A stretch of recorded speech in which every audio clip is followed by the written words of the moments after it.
नमस्कार दोस्तों, न्यूयॉर्क शहर में एक 7 मंजिला घर। इस घर के एंट्रेंस पर दर्जनों नकली आंखें फ्रेम करके लगी हैं। बीच के हॉल में एक स्कल्पचर लटका है, एक दुल्हन का स्कल्पचर जो रस्सी पकड़कर झूल रही है। और ऑफिस में एक टैक्सी डर्मी करके प्रिजर्व किया हुआ टाइगर बैठा है। इसी ऑफिस के कोने में एक शेल्फ है और इस शेल्फ पर रखी है लोलिता की फर्स्ट एडिशन, एक इनफेमस नॉवल जिसमें एक आदमी एक माइनर लड़की को अब्यूज करता है। ये किसी मूवी का सेट नहीं था। इस घर में डिनर करने दुनिया के सबसे पावरफुल लोग आते थे। वो यहां बैठते थे, खाना खाते थे और हंसते थे। ये सब करते हुए देख उनके ऊपर मौजूद हिडन कैमरास उन्हें रिकॉर्ड कर रहे थे। यहाँ के बेडरूम में भी एक कैमरा लगा था जो बिस्तर के ठीक ऊपर मौजूद था। ये घर था दोस्तों जेफरी एप्स्टीन का। Do you think you're the devil himself? No, but I do have a good mirror. इस घर में डिस्प्ले पर जो फोटोज लगी थी उनमें एप्स्टीन एक फोटो में पोप जॉन पॉल II के साथ, एक में इलॉन मस्क, एक में क्यूबा के फॉर्मर प्रेसिडेंट फिदेल कास्ट्रो, एक में former US president bill Clinton, एक में current US president Donald Trump और एक में सऊदी अरेबिया के क्राउन प्रिंस मोहम्मद बिन सलमान के साथ थे। बगल में ही एक $1 का नोट था जिसमें बिल गेट्स ने साइन किया हुआ था। और यहां पर सबसे शॉकिंग बात यह थी कि यही जेफरी एप्स्टीन एक ट्रैफिकिंग रैकेट चलाता था जिसमें इसने सैकड़ों माइनर्स और महिलाओं को अपना निशाना बनाया। मैंने आपको पिछले वीडियो में दोस्तों एप्स्टीन के आइलैंड के बारे में बताया था और कैसे ये अमेरिका का सबसे बड़ा स्कैंडल बना। लेकिन उसके बाद अब 30 जनवरी को कुछ ऐसा हुआ जिसने पूरी दुनिया को हिलाकर रख दिया है। यूएस जस्टिस डिपार्टमेंट ने एप्स्टीन फाइल्स ट्रांसपेरेंसी एक्ट के तहत 30 लाख से ज्यादा पेजेस की और फाइलें रिलीज कर दी हैं। इनमें 1,80,000 से ज्यादा फोटोज और 2,000 वीडियोस भी शामिल हैं। The latest release of files related to the paedophile Jeffrey Epstein is shocking in its size and its content. Investigations are now underway in at least 10 countries. In documents में कई सारे और नाम, कई सारी और खौफनाक कहानियां निकली हैं जिन्होंने सबको चौंका कर रख दिया है। इसमें presidents, prime ministers, princes, billionaires तो थे ही, लेकिन इस बार नाम आया इंडिया के प्राइम मिनिस्टर नरेंद्र मोदी का, पेट्रोलियम मिनिस्टर हरदीप सिंह पुरी का और इंडस्ट्रियलिस्ट अनिल अंबानी का। इंडिया के बाहर देखें तो इलॉन मस्क का भी नाम आया है जिन्होंने ट्रंप पर एप्स्टीन फाइल्स को छुपाने का आरोप लगाया था। वो खुद ही इन फाइल्स में फंस गए हैं। आज की वीडियो में आइए जानते हैं दोस्तों इस मुद्दे को और गहराई से। आखिर कैसे काम करता था पावरफुल लोगों का ये नेटवर्क, कैसे इसे एक आदमी के पास इतना इन्फ्लुएंस था कि दुनिया के अरबपति और पॉलिटिशियंस इसके साथ उठते बैठते थे, और कैसे इसने ना सिर्फ माइनर बच्चियों को ट्रैफिक और अब्यूज किया बल्कि अपनी पावर बढ़ाने के लिए इनका इस्तेमाल भी किया।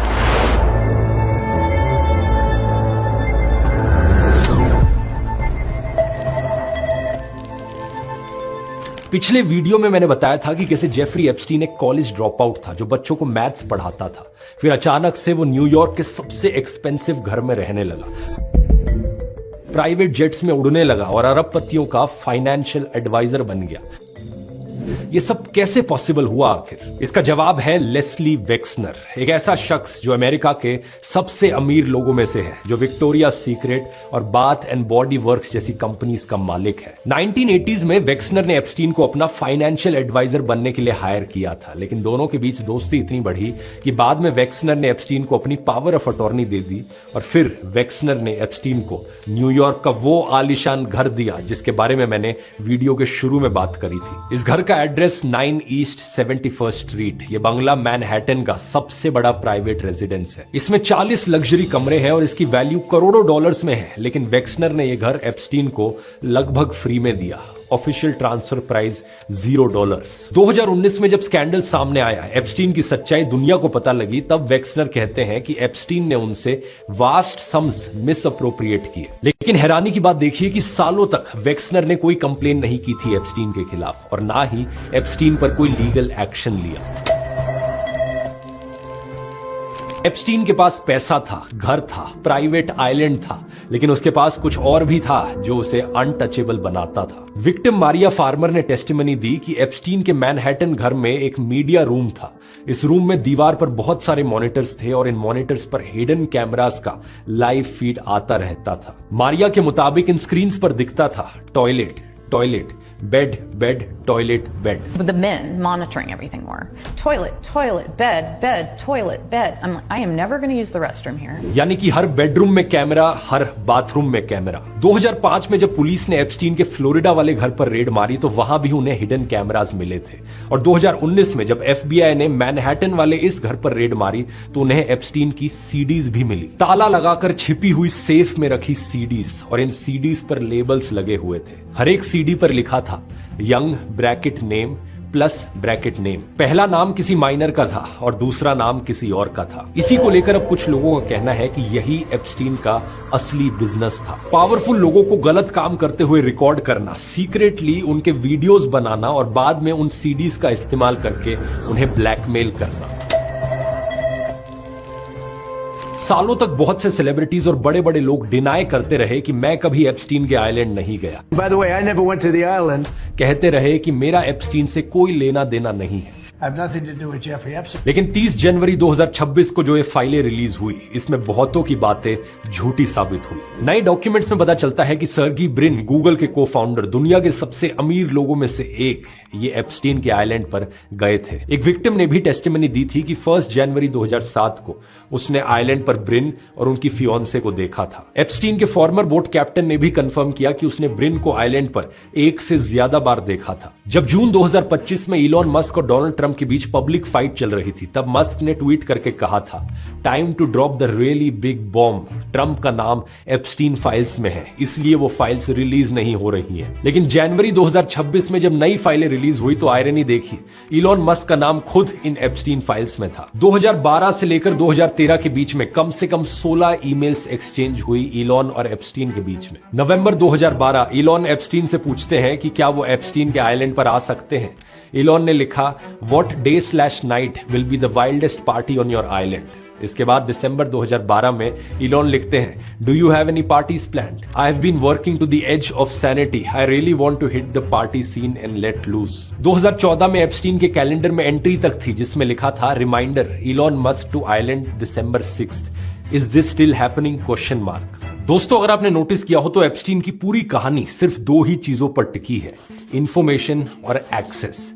जिसके पास सही इंफॉर्मेशन थी, सही कनेक्शंस थे, वो पावरफुल बन गया, और जिसके पास नहीं थे वो सिस्टम से बाहर रह गया। आज 2026 में गेम बदल गया है। आज सबसे पावरफुल टूल है एआई, लेकिन प्रॉब्लम वही है, बहुत कम लोग इसे एक्चुअली सही से इस्तेमाल कर पा रहे हैं। ज्यादातर लोग बस चैट जीपीटी में 2-3 सवाल टाइप करके सोचते हैं कि बस यही एआई है। मैं पिछले 1 साल में करीब 3 या 4 बार अपनी एआई मास्टर क्लास को होस्ट कर चुका हूं। 50,000 से ज्यादा लोग अभी तक इसे अटेंड कर चुके हैं, और पिछले सेशन का जो फीडबैक आया है उसे आप स्क्रीन पर देख सकते हो। 76% लोगों का कहना है कि मास्टर क्लास उनकी एक्सपेक्टेशंस के अबव एंड बियॉन्ड गई। एक एग्जांपल बताऊं तो इस मास्टर क्लास में मैं आपको सिखाता हूं कि कैसे आप बिना एक भी लाइन कोड लिखे एक पूरी की पूरी वर्किंग वेबसाइट बना सकते हो। कोई कोडिंग बैकग्राउंड नहीं चाहिए, कोई टेक्निकल नॉलेज नहीं चाहिए। ऐसे ही इस क्लास में आप बिना किसी डिजाइन स्किल के एआई के जरिए एक फुल प्रोफेशनल प्रेजेंटेशन बनाना सीखेंगे। और ये तो सिर्फ 2 छोटे से उदाहरण है। इसके अलावा आप सीखेंगे प्रॉम्प्टिंग टेक्निक से लेकर एआई से इमेजेस, वीडियोस, गाने बनाना,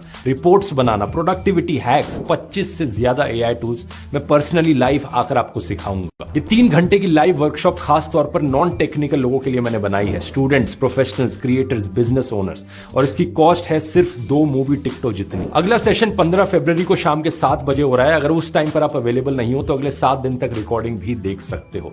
लिंक डिस्क्रिप्शन में मिल जाएगा, या फिर आप इस QR कोड को स्कैन कर सकते हो। हर सेशन में सीट्स लिमिटेड होती हैं, तो जल्दी कर लेना। अब वापस एप्स्टीन फाइल्स पर आते हैं।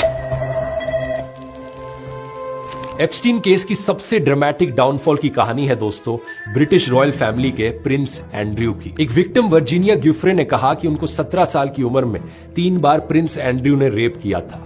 एक वायरल फोटो भी है जिसमें एंड्रयू का हाथ 17 साल की वर्जीनिया की कमर पर है। How many times were you trafficked to him? 3 times. How old were you?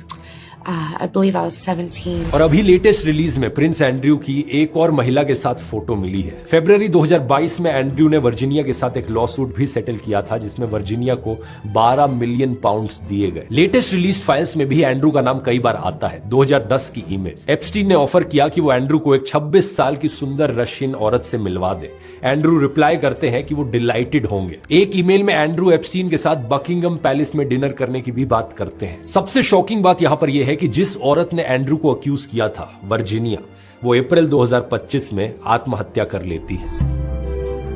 अक्टूबर 2025 में इसकी वजह से यूके के किंग चार्ल्स अपने भाई एंड्रू को प्रिंस के टाइटल से हटा देते हैं। इसके बाद उनसे ड्यूक ऑफ यॉर्क और बाकी सारे ऑनर्स भी छीन लिए जाते हैं। अब लीगली वो सिर्फ एंड्रू माउंटबैटन विंडसर है। इसके अलावा उनको उनके रेजिडेंस रॉयल लॉज छोड़ने को भी कह दिया गया था और अभी जनवरी की लेटेस्ट रिलीज के बाद उन्होंने ये घर छोड़ दिया है।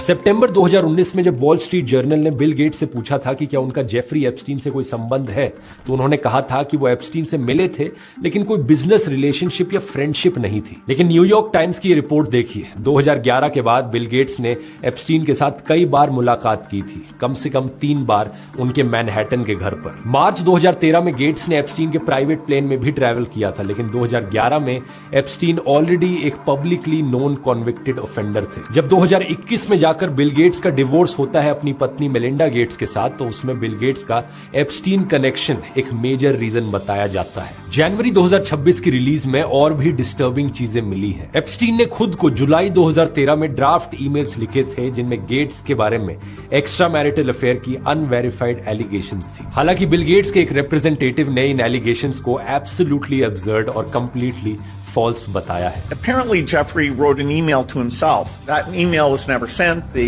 email is, false. लेकिन एप्स्टीन का नेटवर्क सिर्फ अमेरिका और यूरोप तक लिमिटेड नहीं था। इन लेटेस्ट फाइलों में इंडिया के कई पावरफुल लोगों के नाम सामने आए हैं और सबसे डिटेल्ड कनेक्शन यहां पर दिखा है अनिल अंबानी के साथ। फरवरी 2017 से जून 2019 तक अंबानी और एप्स्टीन के बीच टेक्स्ट मैसेजेस और ईमेल्स डॉक्यूमेंटेड है। 2 मार्च 2017 को अंबानी ने एप्स्टीन को मैसेज किया था, will need your guidance on dealing with white house for India relationship aid defence cooperation. इसी तरह 16 मार्च 2017 को अनिल अंबानी ने लिखा था, leadership would like your help for me to meet Jared and Bannon ASAP. यहां पर जैरेड कश्नर ट्रंप के दामाद थे जो उनके सीनियर एडवाइजर भी थे और लोग अज्यूम कर रहे हैं कि लीडरशिप का मतलब यहां पर इंडियन गवर्नमेंट के ऑफिशियल्स था। मई 2019 में अंबानी पर्सनली एप्स्टीन के मैनहट्टन वाले घर में भी गए थे। 14 मई और 20 मई के बीच इन्होंने 23 मई के लिए एक मीटिंग भी कोऑर्डिनेट की थी जिस दिन लोकसभा चुनावों का रिजल्ट आना था। भारतीय जनता पार्टी ने मोदी की अगुवाई में देश में एक बार फिर प्रचंड बहुमत हासिल कर लिया है। 20 मई को एप्स्टीन ने ट्रंप के former chief strategist Steve Bannon को एक मैसेज भी भेजा था कि मोदी किसी को उनसे 23 को मिलने भेज रहे हैं। इन फाइल्स के हिसाब से 23 मई को शाम के 8:21 पर अनिल अंबानी एप्स्टीन के मैनहट्टन वाले घर पहुंचे थे और इसके 2 ईमेल्स एप्स्टीन फाइल्स में मौजूद हैं। एक अनिल अंबानी के सेक्रेटरिएट से और दूसरा एप्स्टीन के असिस्टेंट से। इसी दिन रात को 12:21 पर एप्स्टीन ने बैनन को एक मैसेज भेजा था। इसमें लिखा था, रियली इंटरेस्टिंग मोदी मीटिंग। और इसी मैसेज में एप्स्टीन बैनन को कहता है कि इस आदमी ने कहा कि no one in Wash speaks to him and however his main enemy is China and their proxy in the region Pakistan totally bias into your vision. 2 चीजों पर ध्यान दो आप इस मैसेज में। पहला है G20 की बात करी गई है कि इंडिया 2022 में G20 होस्ट करेगा और दूसरा, पहले 2 शब्द देखो क्या लिखे हैं, हिज गाय, यानी कि अनिल अंबानी को नरेंद्र मोदी का आदमी बताया गया है। इसी दिन रात को 1:05 पर एप्स्टीन ने अंबानी को एक मैसेज भेजा, today was a treat, nice seeing you. और सुबह के 4 से 4:30 बजे के बीच एप्स्टीन ने बैनन को लिखा, His focus wants to be stopping China. I can set. You should meet with Modi. अगले दिन सुबह 10:23 पर एप्स्टीन ने अंबानी को मैसेज भेजा, I think Mr. Modi might enjoy meeting Steve Bannon. You all share the China problem. और शाम को 4:14 पर सबसे शॉकिंग चीज, एप्स्टीन वापस बैनन को मैसेज करता है, मोदी ऑन बोर्ड। ध्यान से इस कॉन्वर्सेशन को पढ़कर देखिए दोस्तों, इसके क्या मायने हैं। एक इंडियन बिजनेसमैन ट्रंप एडमिनिस्ट्रेशन तक पहुंचने के लिए एक कॉन्विक्टेड रेपिस्ट को इस्तेमाल कर रहा था और वो ये क्लेम कर रहा था कि ये इंडियन लीडरशिप की तरफ से है। अनिल अंबानी तो फिर भी एक प्राइवेट बिजनेसमैन है, लेकिन एप्स्टीन फाइल्स में एक और इंडियन नाम सामने आया है जो आज मोदी सरकार में मिनिस्टर है, हरदीप सिंह पुरी। इन फाइल्स में पुरी और एप्स्टीन के बीच मल्टीपल ईमेल एक्सचेंजेस मिले हैं और 3 कंफर्म्ड मीटिंग्स के भी सबूत हैं। 4 फरवरी 2015, 6 जनवरी 2016 और 19 मई 2017 एप्स्टीन के मैनहट्टन वाले घर पर यह मीटिंग्स हुई थी। लेकिन हरदीप सिंह पुरी का कहना है कि ये सारी मीटिंग्स उस दौरान हुई थी जब वो न्यूयॉर्क में इंटरनेशनल पीस इंस्टीट्यूट में काम कर रहे थे और मोदी सरकार में मिनिस्टर बनने से पहले की बात है। एक्चुअली में सितंबर 2017 में ये मिनिस्टर बने थे और सितंबर 2014 में एक ईमेल है एप्स्टीन पुरी को लिंक्डइन फाउंडर राइड हॉफमैन से इंट्रोड्यूस कराते हैं। ईमेल में लिखा जाता है ride Hardeep ride Hardeep is your man in India. 13 November 2014 Puri Epstein को एक डिटेल्ड ईमेल भेजते हैं जिसमें इंडिया के डिजिटल इंडिया प्रोग्राम और इन्वेस्टमेंट अपॉर्चुनिटीज के बारे में बताया गया था। पुरी का कहना है कि वो इंडिया के बिजनेस इंटरेस्ट को प्रमोट कर रहे थे। ये बात हो सकती है सही, लेकिन सवाल यहां पर यह उठता है कि एक सीनियर इंडियन डिप्लोमेट जो बाद में जाकर गवर्नमेंट में मिनिस्टर बनते हैं वो एक कॉन्विक्टेड ऑफेंडर से रेगुलर कांटेक्ट क्यों कर रहे थे? क्योंकि बात असल में यह है दोस्तों कि साल 2008 से ही एप्स्टीन एक कॉन्विक्टेड ऑफेंडर था, एक कॉन्विक्टेड रेपिस्ट, और यह बात पब्लिकली सबको पता थी। अब बात आती है सबसे बड़े नाम पर, देश के प्रधानमंत्री पर। एक्चुअली में दोस्तों नरेंद्र मोदी का नाम एप्स्टीन फाइल्स में डायरेक्टली नहीं है, मतलब मोदी और एप्स्टीन के बीच में कोई डायरेक्ट कम्युनिकेशन नहीं देखने को मिला है। लेकिन दूसरे लोगों से बात करते वक्त दूसरी कॉन्वर्सेशंस में मोदी का नाम बार बार आया है। 6 जुलाई 2017 एप्स्टीन एक ईमेल भेजता है जैबर वाई नाम के इंसान को। रीजन मैगजीन के हिसाब से ये जैबर वाई कतर का कोई इन्फ्लुएंशियल आदमी है। इसमें लिखा था the Indian prime minister Modi took advice and danced and sang in Israel for the benefit of the US president. They had met a few weeks ago. ... It work. अब यह सबसे सेंसेशनल क्लेम है जिस पर बहुत कंट्रोवर्सी उठ रही है। इसका कॉन्टेक्स्ट यह है कि प्रधानमंत्री मोदी ने 4 से 6 जुलाई 2017 के बीच में इजराइल को विजिट किया था और इस विजिट के दौरान वो पहले इंडियन प्राइम मिनिस्टर बने इजराइल विजिट करने वाले। एप्स्टीन इस ईमेल में यह इंप्लाई कर रहा था कि मोदी की इजराइल विजिट में उसकी कोई एडवाइस का रोल था। एप्स्टीन के अनुसार उसी ने ही एडवाइस दिया था कि प्रधानमंत्री मोदी इजराइल जाएं और वहां पर नाचे और गाए अमेरिकन प्रेसिडेंट के बेनिफिट के लिए। अब कुछ लोग यहां पर इस डांसिंग और सिंगिंग वाले पार्ट को लिटरली ले रहे हैं कि एक्चुअली में प्रधानमंत्री मोदी नाचे और गाए होंगे ट्रंप के सामने, लेकिन इसका मतलब यहां पर मेटाफोरिकल भी हो सकता है कि इजराइल में नाचने और गाने का प्रोग्राम ऑर्गेनाइज किया और वहां पर यूएस प्रेसिडेंट के लिए कुछ पेश किया। Indian ministry of external affairs के स्पोक्सपर्सन ने 31 जनवरी 2026 को इन फाइलों पर सफाई देते हुए कहा, Beyond the fact of the Prime Minister's official visit to Israel in July 2017, the rest of the allusions in the email are little more than trashy ruminations by a convicted criminal which deserve to be dismissed with the utmost contempt. लेकिन सवाल यहां पर यह उठता है कि क्या Epstein सिर्फ अपनी इमेज को बढ़ा चढ़ाकर दिखाने के लिए ऐसी बातें लिखेगा? अगर एप्स्टीन सही में ऐसी मनगढ़ंत बातें करता था तो फिर इसके बाद अनिल अंबानी कौन सी लीडरशिप का नाम लेकर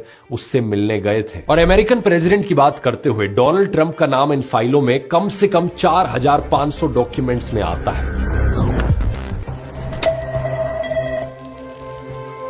ट्रंप और एप्स्टीन की दोस्ती के बारे में मैंने ऑलरेडी पिछले वीडियो में बहुत बात करी थी और अभी जो नई फाइलें रिलीज हुई हैं इनमें एक ऐसा डॉक्यूमेंट है जिसमें एफबीआई ने पिछले साल ट्रंप और एप्स्टीन के बारे में पब्लिक से आई दर्जनों टिप्स की समरी बनाई है। इनमें ट्रंप के खिलाफ सेक्सुअल अब्यूज के कई सारे बहुत खौफनाक आरोप लगे हैं, जैसे कि 6 अगस्त 2025 की ये वाली ईमेल देखिए। इसमें एक आरोप लगा है कि एक दोस्त को 35 साल पहले न्यू जर्सी में ट्रंप ने रेप किया जब वो सिर्फ 13 या 14 साल की थी। एक और औरत ने एफबीआई को 13 जनवरी 2021 को कांटेक्ट किया और कहा कि वो ट्रंप के बारे में जो इन्फॉर्मेशन दे रही है उस पर कोई एक्शन क्यों नहीं लिया जा रहा और ट्रंप एक्टिवली लड़कियां रिक्रूट कर रहा था, लेकिन उसे नहीं पता था कि वो ऐसा खुद के लिए कर रहा था या एप्स्टीन के लिए। इस पर व्हाइट हाउस ने कहा है कि कुछ डॉक्यूमेंट्स में प्रेसिडेंट ट्रंप के खिलाफ झूठे और सेंसेशनलिस्ट आरोप हैं जो 2020 चुनाव से ठीक पहले लगाए गए थे। अब ट्रंप के अलावा इजराइल के former prime minister Ehud Barak 2013 से 2017 के बीच एप्स्टीन से कम 30 बार मिले थे। पिछले साल तक CIA डायरेक्टर रहे विलियम बर्न्स ने 2014 में एप्स्टीन से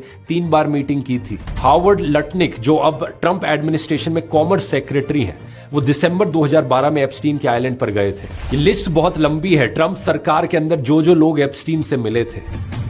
2013 में एक ईमेल में वर्जिन ग्रुप के फाउंडर रिचर्ड ब्रैंसन ने एप्स्टीन को अपने प्राइवेट आइलैंड पर इनवाइट किया था और लिखा था, would love to see you as long as you bring your harem. Slovakia देश के नेशनल सिक्योरिटी एडवाइजर मिरोस्लाव लाजाक को फाइल्स रिलीज करने के बाद रिजाइन करना पड़ा क्योंकि उनकी एप्स्टीन के साथ फोटोज देखी गई। British ambassador to the United States Peter Mandelson को एप्स्टीन फाइल्स की वजह से सितंबर 2025 में ही उनकी पोस्ट से हटा दिया गया था। नई फाइल्स में पता चलता है कि 2009 में ब्रिटिश बिजनेस सेक्रेटरी रहते हुए उन्होंने एप्स्टीन को सरकारी इंफॉर्मेशन लीक की थी।